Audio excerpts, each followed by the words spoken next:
The shuttle descended through white clouds toward the surface of Nova Terra. Hyunwoo sat in the passenger section, his hands gripping the armrests tightly. Beside him, Ji-won stared out the window, her face pressed against the glass like a child seeing something magical for the first time. Through breaks in the clouds, they could see cities, massive cities that stretched for hundreds of kilometers, their towers reaching toward the sky. Rivers of light marked the roads and transit systems.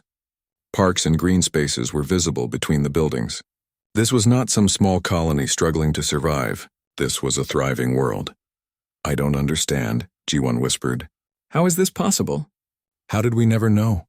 The refugium pilot, a young woman named Kyung-min, glanced back at them. "You never knew because we made sure you didn't. Every Imperial scout who found us disappeared. Every ship that came too close was destroyed. We've been hiding for 2,000 years. 2,000 years, Hyunwoo repeated. Since Earth died. Since Earth was murdered, Kyung-min corrected, her voice hard. The shuttle landed on a platform near the center of the capital city. Guards waited for them, armed but not hostile. They wore uniforms that looked military, but carried symbols Hyunwoo didn't recognize. All of them were human. A woman approached as they stepped off the shuttle. She was maybe 60 years old, her gray hair pulled back in a simple style. Her eyes were sharp and intelligent. She wore formal robes that marked her as someone important. "Captain Hyunwoo, Lieutenant Ji-won. I am Director Da-eun of the High Council. Welcome to Nova Terra." She spoke formally, but her expression was complex, mixing welcome with something like sadness. "Director," Hyunwoo said, bowing slightly. "Thank you for receiving us. We have many questions." "And I will answer them," Da-eun said. "Come, we have much to discuss." They walked through the city streets. Hyunwoo had never seen so many humans in one place. Thousands of people filled the sidewalks and plazas. Children played in parks. Street vendors sold food that smelled familiar somehow, recipes passed down from Earth. Music played from cafes, instruments and melodies that had been lost in the Empire. Ji-won had tears running down her face. She didn't bother to wipe them away. "I never thought I would see this. So many of us. All together." They entered a large building near the city center. Inside, the walls were covered with images and artifacts from Earth. Photographs of cities that no longer existed. Flags from nations that had disappeared. Written languages that few people in the Empire could still read. An older woman stood examining one of the displays. She turned as they entered, and Hyunwoo saw that her eyes were kind but sad. She wore academic robes. "This is Dr. Bora, our chief historian," Da-eun said. Bora approached them slowly. "You serve the Empire," she said. It wasn't a question. "We do," Hyunwoo admitted. "We are Imperial officers." "Then you serve the ones who destroyed our world," a new voice said harshly. A man entered the room, tall and broad-shouldered. He wore a military uniform with admiral's insignia. His face was stern and his eyes held barely controlled anger. This was Admiral Tae-yang, and he looked at Hyunwoo the way someone might look at a traitor. "Admiral, please," Da-eun said calmly. "They didn't know." "Didn't know?" Tae-yang said. "How could they not know?" "They wear Imperial uniforms. They serve on Imperial ships. They enforce Imperial law. Because no one told us," Ji-won said, her voice rising. "We were taught that Earth's sun went nova, a natural disaster. We were told that humans were lucky to be accepted into the Empire as refugees." "Lies," Tae-yang spat. "All lies." Da-eun raised her hand. "Enough, Captain Lieutenant, please sit. You deserve to know the truth. The real truth." They sat around a large table. Da-eun activated a holographic display. Images appeared in the air above them, ancient and clear. 2017 years ago, Da-eun began. Humanity was expanding rapidly. We had colonized Mars, the moons of Jupiter, and were building our first faster-than-light ships. We made contact with the Valorian Empire, and at first relations were peaceful. The hologram showed human ships meeting alien vessels in space. But the Empire's leaders grew afraid. Humans were advancing too quickly. Our technology was different from theirs, sometimes better. They saw us as a threat to their control. The images changed, showing secret meetings between alien leaders. The hologram displayed translated conversations, conspiracies being planned in the dark. The Empire decided that humanity needed to be stopped, but they couldn't simply attack us. that would unite the other member species against them. So they created a plan. They would destroy our sun and make it look like a natural disaster. Hyunwoo felt sick. That's genocide. Yes, Daron said simply. It was genocide. They built a weapon, deployed it in secret, and triggered our sun's destruction. Earth had 3 days warning before the nova wave hit. 3 days to evacuate 8 billion people. The hologram showed Earth during those final days. Massive ships launching from the surface, crowded beyond capacity. Orbital stations overloaded with refugees. Panic and chaos everywhere. We couldn't save everyone, Bora said quietly. We saved 4 billion. 4 billion people loaded onto every ship we had, sent out in every direction. Most of those refugee groups were hunted down and destroyed by Imperial forces. But some of us escaped, Da-un continued. A group of scientists had been working on experimental wormhole technology. It was dangerous and unstable, but it was our only chance. We built 7 gateways and sent refugee fleets through them to uncharted space. Only 3 fleets made it through intact, Taeyang added. The other gateways collapsed, killing everyone inside. But 3 fleets arrived here in this region of space, far enough away that the Empire couldn't find us. We built the refugium and swore we would never forget what happened. Hyunwoo looked at the images floating before him, millions of faces. People who had died because the Empire feared human progress. His hands were shaking. How many? He asked. How many humans live here now? 42 billion, Da-un said. Across 12 habitable worlds and hundreds of stations. We've been careful. We've been patient. And we've been preparing. Preparing for what? Ji-won asked. Taeyang smiled, but it wasn't friendly. For the day the Empire finds us. For the day we make them pay for what they did. An alarm suddenly blared through the building. A young officer rushed into the room, his face pale. Director, we have a situation. 12 Imperial warships just entered the dead zone. They're searching for the horizon's edge. They'll find the gateway within hours. Diane stood quickly. How much time do we have? If they're thorough, maybe 6 hours. If they're lucky, much less. Taeyang turned to Hyunwoo. This is your fault. You led them here. We sent a message boy, Hyunwoo said. Standard procedure. If we didn't report back, they would come looking. Then you've doomed us all, Taeyang said. The Empire knows we exist now. They'll send everything they have to destroy us.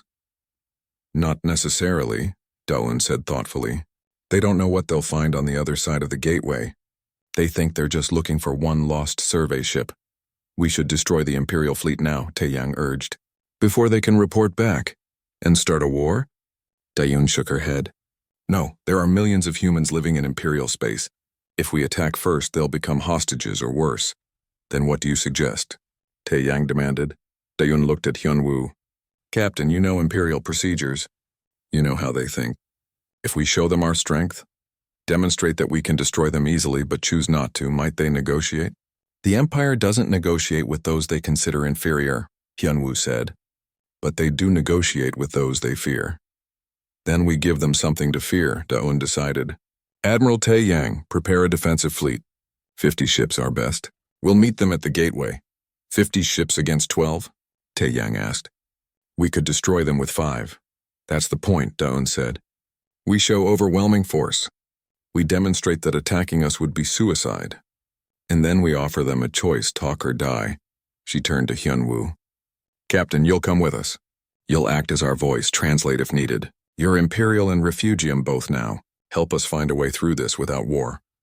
Hyunwoo stood. His whole world had changed in a few hours. Everything he believed had been built on lies. The empire he served had murdered his ancestors and lied about it for 2,000 years. I'll help, he said, but not for the empire. For the humans still living there. For the ones who don't know the truth yet. That's all I ask, Da-un said. As they prepared to leave, Ji-won touched Hyunwoo's arm. What are we now? She asked quietly. Are we still Imperial officers? Or are we something else? Hyunwoo looked around at the city outside, at the billions of humans living free and proud. He thought about his ship, still in orbit, and the human crew members who served alongside him. He thought about the empire that had destroyed Earth and lied about it for millennia. I don't know what we are, he admitted. But I know what we're not. We're not going to serve the Empire's lies anymore. The fleet was already preparing to launch. 50 warships, sleek and powerful, bearing weapons the Empire had never seen. They would meet the Imperial search party at the gateway. And then everything would change. The Imperial warships hung in space near the ancient gateway. their sensors sweeping the area. High Admiral Kithron stood on the bridge of his flagship, the Dominant Will, his mandibles clicking with impatience. 12 ships under his command, all searching for one missing survey vessel. Any sign of the horizon's edge? He demanded. Negative, High Admiral, the sensor officer reported. But we have found something else. An artificial structure, massive size, approximately 50 kilometers in diameter. It appears to be some kind of gateway or portal. Kithron moved to examine the readings. The structure was ancient, clearly not Imperial construction. Power signatures indicated it was still active. This was exactly the kind of discovery that could advance his career significantly. Scan it thoroughly, he ordered, and prepare a message to Imperial Command. We've found something important. Before the message could be sent, space itself began to shimmer around them. 50 ships appeared from nowhere, materializing out of stealth like ghosts becoming solid. They surrounded the Imperial fleet in a perfect sphere formation, weapons already charging. Alarms screamed across every Imperial bridge. Kithron's compound eyes widened as tactical displays lit up with threat warnings. These ships were unlike anything in the Imperial database. Their designs were smooth and efficient, their energy signatures powerful beyond anything the Empire had built. Battle stations, Kithron shouted. All ships, defensive formation!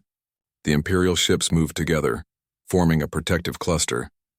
Weapons powered up, shields activated, but before anyone could fire, every communication channel opened at once. A voice spoke in perfect Imperial standard language. Imperial vessels, power down your weapons. You are outmatched and surrounded. This is your only warning. Kithron recognized the voice. It was human. But no human colony had this kind of military power. It was impossible. This is High Admiral Kithron of the Valorian Empire. Identify yourselves immediately. We are the Terran Refugium Defense Fleet. You have entered our space without permission. We are prepared to destroy you, but we would prefer to talk. The choice is yours. On one of the Imperial ships, Lieutenant Minji sat at her station, her hands frozen over the controls. She was human. One of 3 serving in this fleet. The voice speaking to them was human. Ships crewed by humans were threatening the Empire. Her mind struggled to process what was happening. Sir, her captain said, should we open fire? Kithron's mandibles clicked rapidly. His tactical officer was already showing him the power readings from those unknown ships. Each one was more powerful than his flagship. 50 of them against 12 Imperial warships. The math was simple and brutal. Hold fire, he said reluctantly. Maintain shields. Open a channel. The view screen changed, showing the bridge of one of the unknown ships. Humans. The bridge was crewed entirely by humans. They wore military uniforms that were professional and clean, bearing insignia of rank and unit. But most importantly, they looked confident. They looked like they had never been conquered, never been forced to serve others. Admiral Tae Yang appeared on screen, his face hard and unforgiving. Behind him stood Captain Hyunwoo, still wearing his Imperial uniform. High Admiral Kithron, Tae Yang said. I am Admiral Tae Yang of the Refugium Defense Fleet. You are looking for the horizon's edge. We have it, and its crew is safe. Captain Hyunwoo will explain. Hyunwoo stepped forward. Kithron recognized him from the personnel files. A decorated Imperial officer, loyal service record. But now he stood beside an alien admiral on an alien bridge. Traitor. High Admiral, Hyunwoo said carefully. We discovered a gateway that brought us here. What we found changes everything. There is a human civilization here, 40 billion people across 12 worlds. They've been hidden for 2,000 years. Impossible, Kithron said. Humanity was nearly destroyed when Earth fell. Only a few thousand survived. That's what the Empire told us, Hyunwoo said. But it's a lie. Earth didn't die naturally. The Empire destroyed it deliberately. And these people are the survivors. Ridiculous propaganda, Kithron said. But something in Hyunwoo's voice made him uncertain. The human officer had always been reliable, honest. Why would he lie now? A new voice spoke up. Director Da-un appeared on the screen beside Tae Yang. She looked directly at Kithron with calm, steady eyes. High Admiral, we have evidence. 2,000 years of recorded history, including intercepted Imperial communications from that time. Communications that discuss the plan to destroy Earth's sun and blame it on natural causes. Would you like to see them? I would not, Kithron said quickly. Whatever false documents you've created prove nothing. They're not false, Hyunwoo said. I've seen them. Detailed plans approved by the Imperial High Council. Orders to eliminate human colonies after Earth fell. It's all there, documented and verified. On the Imperial ship Relentless Pride, Lieutenant Minji listened to every word. Her hands moved across her console, accessing historical archives. She had always wondered why so few humans had survived Earth's destruction. The official story had never made complete sense. If the sun had given 3 days warning before going nova, why hadn't more people escaped? She found records that had been sealed, classified at the highest level, but Imperial encryption was designed to keep out external threats, not determined officers with proper access codes. She began reading and her blood went cold. "This cannot be true," she whispered. Her captain looked at her. "Lieutenant, return to your duties." "Sir, I've accessed the historical archives. There are sealed files here, files about Earth's destruction." "Those files are classified," her captain said sharply. "Yes, sir, but my clearance level grants access." "Sir, these documents describe deliberate action, plans to destabilize Earth's sun, orders to hunt down refugee ships." "This was genocide, sir. The Empire committed genocide against humanity." The bridge went silent. Every human officer on that ship was listening now. The implications were too enormous to ignore. Meanwhile, Keithron was trying to maintain control. Even if these claims were true, it happened 2,000 years ago. "Ancient history. It has no bearing on current Imperial law." "Ancient history," Taiyang said, his voice sharp as broken glass. "My great-grandmother escaped Earth on one of the last ships. She watched our planet die. She watched Imperial ships destroy refugee vessels trying to flee. That's not ancient history to us. That's living memory." Ambassador Sunho stepped forward, his expression diplomatic but firm. "High Admiral, we don't want war. We want acknowledgement. We want the truth to be told. And we want the Empire to leave us alone." "The Empire does not negotiate with separatist movements," Kithron said. "We're not a separatist movement," Daeun said. "We were never part of your empire. We are refugees who rebuilt our civilization in exile. We have every right to exist independently." Kithron's tactical officer leaned close. "Sir, they're scanning our ships. Their sensors are penetrating our shields. They're learning our capabilities." "Block them," Kithron ordered. "I can't, sir. Their technology is too advanced." Kithron felt control slipping away. These humans had ships that could appear from stealth, weapons that outclassed Imperial designs, and technology that could bypass Imperial defenses. If they wanted to destroy his fleet, they could do it easily, but they hadn't. They were talking instead. That meant they wanted something, and that gave him leverage. "What exactly do you want?" he asked. "Safe passage," Daeun said. "Recognition of our sovereignty. And most importantly, you will not report our location to Imperial Command." Keithron laughed. "You expect me to keep this secret? An entire human civilization with superior technology? The Empire must know." "If you tell them," Taiyang said coldly, "they will send a fleet to destroy us, and we will defend ourselves. The resulting war will cost billions of lives, including every human living in Imperial space." That made Kithron pause. He hadn't considered that angle. If war broke out, the Empire would definitely take action against human populations within its borders. Security risks, they would call them. Potential insurgents. The humans who served loyally would be imprisoned or worse. Hyunwoo spoke again. "High Admiral, we're offering you a choice. You can report this and trigger a war, or you can tell Imperial Command that you found an abandoned gateway and nothing more, that we were destroyed trying to use it. Give us time to prepare to protect ourselves. Why would I lie to my superiors?" Kithron demanded. "Because you're not stupid," Taiyang said bluntly. "You've seen our ships. You know we can destroy your fleet without breaking a sweat, but you also know that if this becomes war, the Empire will suffer massive casualties. Your superiors will blame you for starting it, for not negotiating, for getting thousands of Imperial citizens killed." Kithron's mandibles clicked in agitation.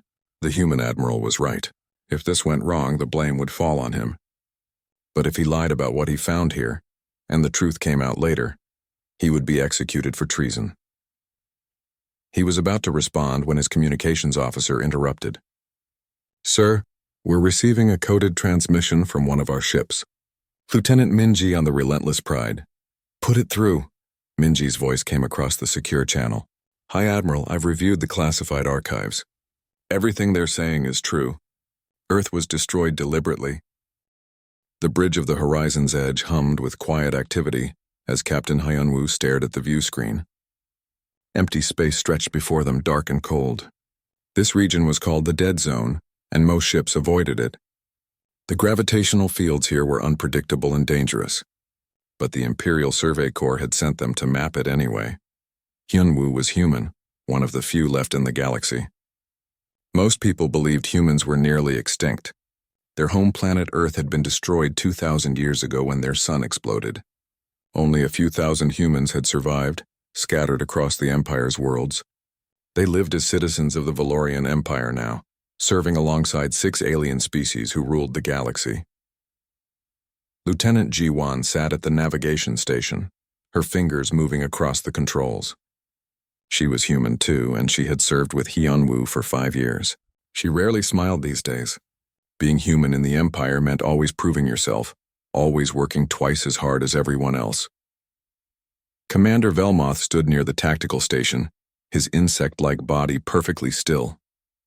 He was Valorian, one of the ruling species. His compound eyes watched everything on the bridge with barely hidden suspicion. He had never trusted human competence, and he made sure everyone knew it. Ji-won's console beeped suddenly. She leaned forward, her eyes narrowing. Something was wrong with the readings. "Captain, I'm detecting an artificial structure," she said. "Bearing 270, distance 30,000 kilometers. Hyunwoo turned to face her. "That's impossible. This region is unmapped. There shouldn't be anything here." "I'm reading power signatures," Ji-won continued. "They're faint, but definitely artificial. This is not natural." Velmoth clicked his mandibles in what might have been disapproval. "The charts show nothing. Your instruments must be malfunctioning." "My instruments are fine," Ji-won said coldly. Hyunwoo stood up from his chair. "Take us closer. Reduce speed to 1/4 impulse." "Captain, this is against survey protocol," Velmoth said. "We should report the anomaly and continue our mission." "Our mission is to investigate anomalies," Hyunwoo replied. "That's exactly what we're doing." The ship moved forward through the asteroid field. Rocks drifted past the view screen, some as large as small moons. The structure began to appear on their sensors more clearly. It was massive, far larger than any station Hyunwoo had ever seen. Then they saw it with their own eyes. A ring of dark metal hung in space, maybe 50 kilometers across. It looked ancient, covered in strange markings that glowed faintly blue. Power conduits ran across its surface like veins. Despite its age, the structure was still active. "What is that?" Ji-won whispered. Before anyone could answer, alarms blared across the bridge. Red lights flashed on every console. Weapon systems had locked onto their ship. Defensive systems activating. Velmoth shouted. "Multiple targeting sensors are tracking us." Hyunwoo gripped the armrests of his chair. "Evasive maneuvers. Get us out of range." But before Ji-won could change course, the weapons powered down. The targeting locks disappeared. The alarm stopped. Silence fell over the bridge, broken only by the sound of their own breathing. A new alert appeared on the communications console. Someone was trying to contact them. "We're receiving a transmission," the communications officer said. "Audio only." "Put it through," Hyunwoo ordered. Static filled the bridge speakers. Then a voice spoke, clear and strong. It spoke in a language Hyunwoo recognized immediately. Korean. Ancient Korean from Earth before the planet died. Identification confirmed. Human biosignatures detected. "Welcome home, children of Earth." Everyone on the bridge turned to stare at Hyunwoo. His heart was pounding. This structure recognized them. It recognized humans. But how? Who built it? "This is Captain Hyunwoo of the Imperial Survey Corps vessel Horizon's Edge," he said. "Identify yourself. Gateway 7 Alpha. Automated Defense and Transport System. Constructed Earth year 2287. Primary function, emergency evacuation and long-range transportation. Awaiting clearance codes for activation." "Earth year 2287, Ji-won said in shock. "That's over 4,000 years ago. Before the Empire even existed," the automated voice continued. "No clearance codes received. However, human biosignatures are sufficient for emergency activation. Do you require transport?" Hyunwoo's mind raced. This was a gateway, something built by humans long ago. But transport to where? And why was it still active after all this time? "Captain, we should report this immediately," Velmoth said. "This discovery is beyond our authority to investigate." "Transport to where?" Hyunwoo asked the gateway, ignoring Velmoth. "Destination coordinates classified. Terran refugium space. Distance 40,000 light-years. The words hung in the air. Terran meant human. Refugium meant sanctuary. 40,000 light-years away, far beyond any charted space. This is madness, Velmoth said. We cannot trust an ancient machine. It could transport us anywhere or destroy us completely. Jiwan looked at Hyunwoo. Captain, what are your orders? Hyunwoo thought about his life in the Empire. Always being watched, always being judged. Human culture was almost completely lost. They had no homeworld, no real history except stories passed down through generations. If there was even a chance that more humans existed somewhere, that their civilization had survived, he had to know. Prepare the ship, he said quietly. We're going through. Captain, I must object in the strongest possible terms, Velmoth said. This violates every regulation. The Empire must be informed first. The Empire will be informed, Hyunwoo said, after we know what's on the other side. Jiwan, send a message buoy back to Imperial Command. Include all our sensor data and our intended destination. If we don't return in 1 week, they'll know where we went. Aye, Captain, Jiwan said, her fingers already moving across her controls. The message buoy launched, disappearing into the asteroid field. Now they had committed themselves. There was no turning back. Gateway, this is Captain Hyunwoo. We accept transport. Activate when ready. Confirmed. Activation sequence beginning. Please maintain position. The ring began to glow brighter. Energy crackled across its surface, building in intensity. The center of the ring shimmered, and space itself seemed to tear open. A swirling vortex of light appeared, beautiful and terrifying at the same time. All hands secure stations, Hyunwoo ordered. Prepare for transit. The horizon's edge was pulled forward by an invisible force. They accelerated toward the gateway, faster and faster. The vortex filled the view screen, blinding white light flooding the bridge. Then everything stretched and twisted. Reality bent around them. The sensation lasted only seconds, but it felt like hours. When it ended, the view screen cleared. They were somewhere else. Stars hung in unfamiliar patterns. 3 planets orbited nearby, all of them green and blue with life. Massive orbital stations circled the worlds, hundreds of them, and there were ships everywhere, thousands of them, in designs Hyunwoo had never seen before. His console beeped with an incoming transmission. This time it was not automated. It was a real person, speaking in clear modern Korean. Unknown vessel, this is Refugium Defense Command. You have entered protected space. Identify yourself immediately or be destroyed. Jiwon's hand shook as she checked her sensors. Captain, I'm reading massive power signatures from those ships. Their weapons are active and targeting us. This is Captain Hyunwoo of the vessel Horizon's Edge, he said, his voice steady despite his racing heart. We came through Gateway 7 Alpha. We mean no harm. There was a long pause.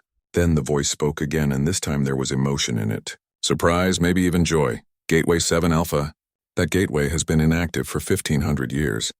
Stand by for verification scan. A beam of light swept over their ship. Hyunwoo waited, barely breathing. Scan complete. Human biosignatures confirmed. Captain Hyunwoo, you and your crew are cleared to approach. Welcome to the Terran Refugium. Welcome home. Hyunwoo looked at Jiwon. Her eyes were wide with disbelief and wonder. Around the bridge, every human crew member wore the same expression. They had found something impossible. They had found other humans, not just a few survivors, but an entire civilization. And somehow, impossibly, these humans were calling them home. The imperial capital world of Valor Prime gleamed beneath its twin suns. In the massive palace at the planet's center, Emperor Xanthal received the report from High Admiral Kythron with growing alarm. His old hands trembled as he read the details. A hidden human civilization, 40 billion of them, technology superior to imperial standards. This changes everything, he said to his council of advisors. If this refugium exists and possesses such power, they represent an existential threat to the Empire. Should we negotiate, Imperial Majesty? One advisor asked. Xanthal's eyes flashed with anger. Negotiate? With humans? Absolutely not. We eliminated their homeworld to prevent exactly this situation. If we allow them to continue existing, they will eventually challenge our authority. Then what do you propose? We mobilize the Grand Fleet, Xanthal said. Every available warship. We will go through their gateway and destroy them before they can threaten us. It will take weeks to assemble such a force, but it will be worth the wait. Orders went out across the Empire. The Grand Fleet began to gather, over 10,000 warships converging on staging areas. The largest military operation in Imperial history was beginning. But mobilizing such a force couldn't be done in secret. Information began to leak. In the refugium, intelligence networks detected the buildup immediately. Director Dayun convened an emergency session of the High Council. The news was grim. "They're mobilizing everything," General Dongjun said, studying the tactical displays. 10,000 ships, possibly more. "They'll arrive in approximately 3 weeks. Can we defend against that many?" a council member asked. "Defend, yes," Dongjun said, "but not without massive casualties. They'll overwhelm us through sheer numbers." Admiral Taeyang stood. "Then we strike first. We take the war to them, hit their supply lines, their shipyards, cripple their ability to wage war."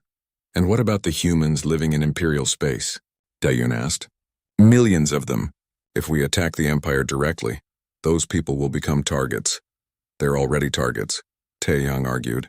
"The Empire will use them as hostages whether we attack or not. At least this way we control the initiative." Ambassador Sun Ho shook his head. "There's another option. We spread the truth. We tell every human in Imperial space what really happened to Earth. We expose the Empire's lies. Internal dissent might force them to reconsider their attack." "That will take time we don't have," General Dongjun said. "Then we do both," Dayun decided. "General, you fortify our defenses. Prepare for the worst. Ambassador Sun Ho, you work with Captain Hyunwoo on the information campaign. Admiral Taeyang, you prepare strike missions against Imperial infrastructure, but you don't launch until I give the order. We try peace first, but we prepare for war." In a small apartment on an Imperial border world, Commander Heejin received an encrypted message. She was human, like the few 100,000 others living on this planet. She worked as a civilian administrator, but that was just cover. Her real job was leading an underground resistance network. The message contained files, thousands of them. Historical records from the refugium, intercepted Imperial communications, documented evidence of Earth's destruction. And it came with instructions: spread this everywhere. Hyejin looked at the data for hours, her disbelief turning to rage. She had always suspected something was wrong with the official story. Now she had proof. The Empire had murdered their ancestors and lied about it. She began distributing the files through her network. Within days, every human resistance cell in Imperial space had copies. They uploaded it to public networks, sent it to news organizations, broadcast it on emergency channels. The truth began spreading like fire. On Valore Prime, the Imperial authorities tried to suppress the information. They shut down networks, arrested anyone spreading the files, declared it all fabricated propaganda, but it was too late. Millions of humans had seen the evidence, and they believed it. Riots broke out on 12 worlds. Human populations, normally quiet and compliant, took to the streets. They demanded answers. They demanded justice. Imperial security forces tried to restore order, but the protests only grew larger. In the Imperial Palace, Emperor Xanthul watched reports of the unrest with growing fury. "This is that refugium's doing. They're trying to destabilize us from within." "It's working, Imperial Majesty," an advisor said nervously. 3 garrison fleets have reported mutinies among their human crew members. Several worlds are requesting military support to control the protests. "Then give it to them," Xanthul said coldly. "Use whatever force is necessary. And accelerate the Grand Fleet deployment. I want them ready to move in 1 week, not 3. Hyunwoo stood in a hidden safe house on an Imperial mining colony. He had volunteered to lead the infiltration mission, returning to Imperial space with a team of refugium intelligence operatives. Their job was to contact resistance networks and coordinate the information campaign. Now he was meeting with Commander Heejin for the first time. She was younger than he expected, maybe 30 years old, but her eyes held the hard look of someone who had seen too much. "Captain Hyunwoo," she said, shaking his hand firmly. "I've read about the refugium. It sounds like paradise." "It's real," he said. "And it's worth fighting for." "Good," Heejin said, "because we're going to need to fight. The Empire is cracking down hard. Public execution started yesterday. Anyone caught spreading the files is being killed as an example." Ji-won, who had accompanied Hyunwoo on the mission, looked sick. "They're killing people for telling the truth?" "Of course they are," Heejin said. "The Empire can't afford to let this information spread. If everyone knew what they did to Earth, their entire authority would collapse. They're fighting for survival now." "So are we," Hyunwoo said. "The Grand Fleet is assembling. They'll attack the refugium within weeks. We need to slow them down, disrupt their logistics. Can your network help? Heejin smiled, but it wasn't a pleasant expression. Captain, we've been planning for this for years. We have people in supply depots, shipyards, communication hubs. Give us targets and we'll make the Empire regret mobilizing against us. Over the next week, chaos spread through Imperial space. Supply convoys disappeared. Shipyard workers sabotaged construction projects. Communication networks went down at critical moments. The Grand Fleet's deployment schedule was falling apart. Emperor Xanthol demanded explanations. His advisors had none. The resistance network was too distributed, too careful. Every time they caught one cell, 3 more appeared elsewhere. This is unacceptable, Xanthol shouted. Deploy the fleet now, ready or not. I want that refugium destroyed. In the refugium, General Dongjun watched the Imperial buildup with grim satisfaction. The information campaign worked. They're weeks behind schedule and their fleet is disorganized. But they're still coming. How many ships do we count now? Dayan asked. 8,000, maybe more. They're moving through the dead zone toward the gateway. They'll arrive in 4 days. Dayun stood and addressed the council. Then we prepare for the largest battle in human history. Every ship, every weapon, every defense system. We cannot match their numbers, but we don't need to. We just need to make the cost of victory too high for them to accept. Admiral Taeyang was already planning the defense. We fortify the gateway exit point. Layer our defenses in depth. Force them to fight through kill zones. They might outnumber us, but they'll have to come through a narrow point. That's our advantage. And if we lose? A council member asked. Then we activate Protocol Endgame, Dayun said quietly. We've placed stealth ships throughout Imperial space, each carrying planet-killer weapons. If they destroy us, we destroy their core worlds. Mutual assured destruction. The room went silent. Protocol Endgame was the nightmare option, the one they hoped never to use. But it existed as the ultimate deterrent. Let's hope it doesn't come to that, Daun said. But if the Empire wants to commit genocide again, they'll learn that this time we can strike back. On the refugium shipyards, Dr. Bora supervised an evacuation effort. Civilian transports were being loaded with non-combatants, sent to deep space shelters far from the front lines. Children, elderly, anyone who couldn't fight. They would survive even if the refugium fell. She watched a young family board a transport, the parents carrying a sleeping child. They looked scared but determined. This was what they were fighting for, she thought. The right to exist, to raise families, to live without fear. In orbit above Novaterra, Jae-hee ran final checks on her fighter. She was one of 5,000 pilots preparing for battle. They had trained for this their entire lives, but training was different from reality. Soon they would face the Imperial Grand Fleet, and many of them wouldn't return. Scared, her wingmate asked over the radio. Terrified, Jae-hee admitted, but also ready. They killed our ancestors. They tried to erase us from history. Now they're going to learn that humanity doesn't die quietly. On the Imperial flagship Eternal Dominion, High Admiral Kythron prepared his fleet for the assault. He had tried to convince Emperor Xanthol to negotiate, had argued that war would be costly and unnecessary. But his objections were ignored. Now he had his orders. Destroy the refugium completely. The Imperial Grand Fleet emerged from the gateway like a metal storm. 8,000 warships poured through the portal, their weapons already charging. High Admiral Kythron expected to find scattered defenses, maybe a few hundred ships at most. Instead, his sensors showed something impossible. The refugium had built a fortress around the gateway exit. Massive platforms covered in weapons surrounded the portal in layers. Minefields filled the space between them, and waiting beyond the defenses were 3,000 refugium warships arranged in precise formations. All ships engage, Kythron ordered. The Imperial fleet pushed forward, but the gateway had forced them into a narrow corridor. Ships bunched together, unable to maneuver effectively. The refugium defense platforms opened fire and space turned white with weapon discharges. Imperial ships began exploding immediately. The refugium weapons cut through Imperial shields like they weren't there. Within minutes, hundreds of ships were gone, debris fields marking where they had been. Pull back, Kythron ordered. Reform outside the kill zone. But pulling back meant more ships trying to squeeze through the same narrow space. Ships collided, shields failed. Chaos spread through the Imperial formation. The refugium defenders pressed their advantage, their weapons firing with machine precision. On Novaterra, Director Dot-Yun watched the battle unfold on tactical displays. How long can we hold them? Their losses are massive, General Dongjun reported. But they keep coming. We've destroyed over 1,000 ships, but they still outnumber us 5-1.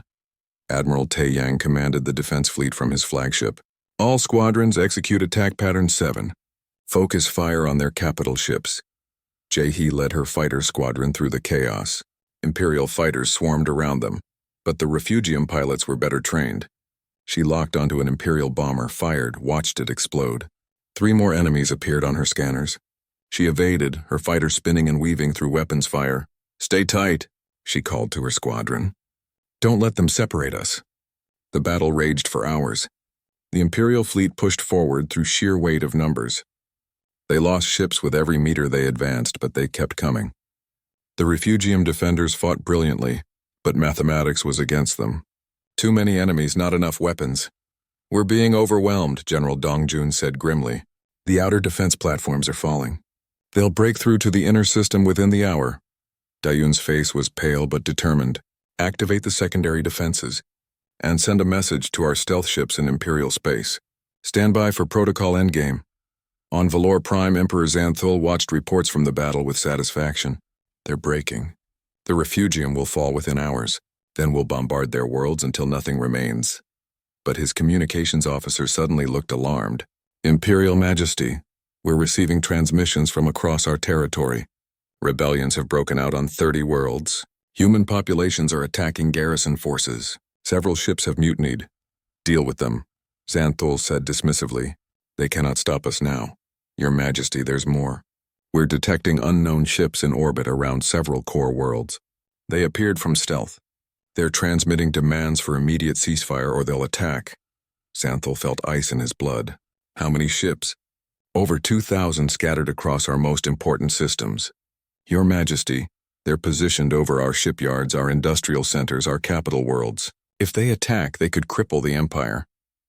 In the refugium system, the battle had reached a critical point. Imperial ships had broken through the outer defenses and were advancing on Nova Terra itself. But then something unexpected happened. On the Imperial flagship Eternal Dominion, Lieutenant Minji made her decision. She had been watching humans kill humans for hours, and she couldn't do it anymore. She turned to her captain. Sir, I'm relieving you of command. Her captain stared at her in shock. What? The Empire is wrong, Minji said. She pulled her sidearm, pointing it at him. What they did to Earth was genocide. What they're doing now is genocide. I won't be part of it anymore. Around the bridge, other human crew members stood up. They had been waiting for someone to make the first move. Now they acted together, taking control of their stations. Security to the bridge, the captain shouted, but security never came. The human guards had joined the mutiny. Within minutes, Minji controlled the ship. She opened a fleet-wide channel. All human personnel, this is Lieutenant Minji aboard the Eternal Dominion. I am taking control of this vessel. Anyone who still has a conscience, join me. We will not fight our own people anymore. The Empire has lied to us for 2,000 years. No more. Her words spread through the fleet like electricity. On hundreds of ships, human crew members rose up. Some took control of their vessels peacefully. Others had to fight their way to the bridge. But ship after ship stopped firing on the refugium and turned their weapons on their former allies. High Admiral Kytheron watched his fleet tear itself apart. Ships that moments ago had been following orders were now firing on their own fleetmates. The carefully planned assault was collapsing into chaos. All ships cease fire, he ordered desperately. All vessels stand down. But it was too late. The mutiny had spread too far. Nearly a third of his fleet was now in open rebellion. Another third was trying to contain the mutinies aboard their own ships. Only a few thousand ships were still following orders, and they were surrounded by enemies on all sides. Admiral Taeyang saw the opportunity. All forces press the attack. Target the ship still fighting. But Director Dayun's voice cut through the command channel. Belay that order. All refugium forces cease fire immediately. Director, we have them, Taeyang protested. We can finish this. No, Dawin said firmly. Look at what's happening. Humans are standing up to the Empire. They're choosing us. If we slaughter them now, we prove the Empire right. We become the monsters they claimed we were. She opened a channel to the entire battlefield. All ships, Refugium and Imperial, cease fire immediately. This is Director Da-Un of the Terran Refugium. I am calling for an immediate ceasefire. Enough blood has been shed today. Slowly, weapons powered down. Ships stopped firing. The battle didn't end quickly, but it ended. Thousands of vessels hung in space, many damaged, many destroyed. The dead numbered in the tens of thousands.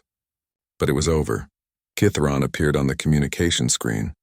His mandibles drooped with exhaustion. Director Daun, I am prepared to discuss terms. No terms, Daun said. Unconditional ceasefire. Your fleet will withdraw through the gateway. Any crew members who wish to remain here may do so. Any crew members who wish to return to Imperial space may leave. No one will be forced to choose either way. And then? Kithron asked. And then we talk, Daun said. But not with you, High Admiral. With your Emperor. With the Imperial High Council. We will negotiate a lasting peace, or we will show them what happens when they try to destroy us again. On Valore Prime, Emperor Xanthol received the news of the ceasefire with rage. But his advisors showed him the tactical situation. Over 2,000 refugium ships were positioned throughout Imperial space, weapons charged and ready. Rebellions were spreading across dozens of worlds. The Grand Fleet was shattered and demoralized. What are my options? He asked weakly. Negotiate, Imperial Majesty, his chief advisor said, or watch the Empire burn. 3 days later, representatives from the Empire and the refugium met in neutral space. The negotiations were tense and difficult. The Empire wanted to save face. The refugium wanted recognition and reparations. But slowly, painfully, they found common ground. The final agreement was signed by both sides. The refugium would be recognized as an independent nation. The Empire would acknowledge its role in Earth's destruction and make reparations to human populations. All humans living in Imperial space would be given the choice to remain or relocate to the refugium. And both sides would establish peaceful relations and open borders for trade and cultural exchange. Emperor Xanthul refused to sign personally. Within a week, he was deposed by his own council, replaced by more pragmatic leadership. The Empire began restructuring itself, becoming less autocratic, more democratic. The other member species saw what humans had accomplished and demanded similar rights. 6 months after the battle, Hyunwoo stood on a platform overlooking Nova Terra's capital city. Beside him were Jiwon, Commander Hyejin, and Lieutenant Minji. They watched as transport ships arrived from Imperial space, carrying thousands of humans who had chosen to come home. How many so far? Jiwon asked. 3 million this month, Hyejin said. And more every day. Not everyone wants to leave the Empire, but millions do. And the ones who stay? Minji asked. She had chosen to remain in the refugium, accepting a commission in the defense fleet. They're building something new, Hyunwoo said. A real federation, where humans and aliens work together as equals. It won't be easy, but it's possible now. We proved that. Admiral Taeyang approached them. He had been promoted to fleet commander, responsible for training the new joint forces that included former Imperial personnel. Captain Hyunwoo, your ship is ready. Are you sure about this? Hyunwoo nodded. Someone needs to maintain relations with the Empire.